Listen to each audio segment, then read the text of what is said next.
রাজ্য জুড়ে যে সাগর কালোবাজারি চলছে তার বিরুদ্ধে এসইউসিআই লড়ছে।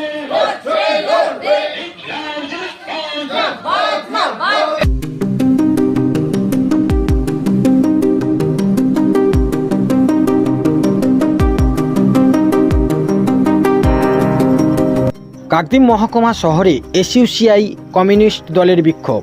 মূল্যবৃদ্ধি, জাতীয় শিক্ষানীতির মাধ্যমে অনলাইন পঠন পাঠন চালু, বিদ্যুতের দাম বৃদ্ধি এবং স্মার্ট মিটার বসানোর বিরুদ্ধে এবং সুন্দরবনের সুউচ্চ নদীবাঁধ ও জলে জঙ্গলে মৎস্যজীবীদের মাছ ধরার অধিকার হরণের প্রতিবাদে বিক্ষোভ মিছিল শহরে পরিক্রমা করে।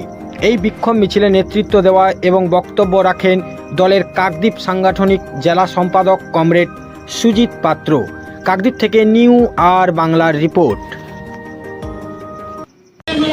আমরা শুনেছি আপনাদের আজ রাজ্য জুড়ে কর্মসূচি, বিস্তৃতভাবে যদি একটু বলেন।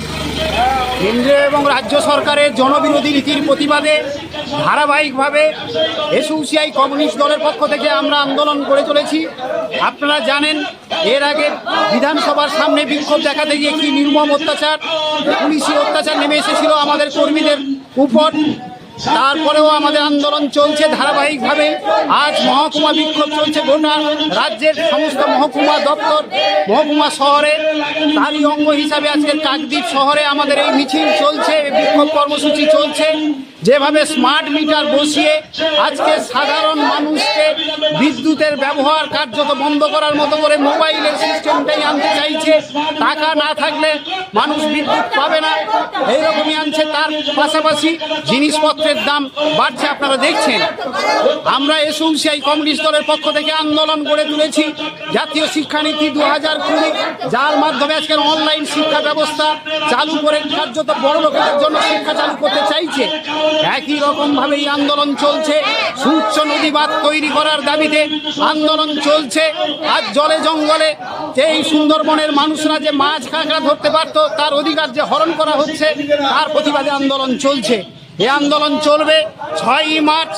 কলকাতায় আইন অমান্য কর্মসূচি নেওয়া হয়েছে। তারপরেও যদি সরকার দাবি না মানে আরও বৃহত্তর আন্দোলনে আমরা যাব। 21শে জানুয়ারি যে মহান চিন্তানায়কের চিন্তা নিয়ে আমরা মনে করি এই সমস্ত সমস্যার সমাধান হতে পারে। এই লেনিনের মৃত্যু শতবর্ষ কলকাতার শহীদ মিনারে সবাইকে যাওয়ারও আহ্বান রাখছি। এসইউসিআই কমিউনিস্ট দলের কাকদ্বীপ সাংগঠনিক জেলা কমিটির সম্পাদক সুজিত পাত্র। কেন্দ্র রাজ্য সরকারের লাগামহীন দুর্নীতির বিরুদ্ধে এসইউসিআই কমিউনিস্ট লড়ছে।